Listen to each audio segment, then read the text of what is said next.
कधी विचार केलाय? समजा 2020 नंतर BJP सत्तेत आलीच नसती तर काय झालं असतं? देशाचे राजकारण इतके गढूळ झाले नसते, पक्ष फुटले नसते, सर्वसामान्यांना एंटरटेनमेंट राहिलेच नसते, कारण कट्ट्यावर गप्पा मारायला त्यांना धार्मिक मुद्देच राहिले नसते.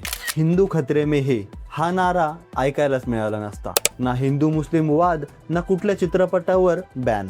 लोक सरळ आरोग्य, शिक्षण आणि बेरोजगारी यावर बिनधास्त बोलू लागले असते. म्हणजेच TV चॅनल्सला चाटुकारिता सोडून खरे मुद्दे मांडण्यासाठी वेळ मिळाला असता.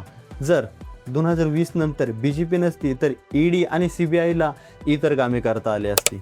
विरोधी पक्षातील नेत्यांना ED आणि CBIचा धाक दाखवून पक्षात खेचणं बंद झालं असतं. लोकशाहीचा आणि संविधानाचा रोज होणारा गळा आवळण्याचा खेळ आपल्याला पाहायला मिळाला नसता.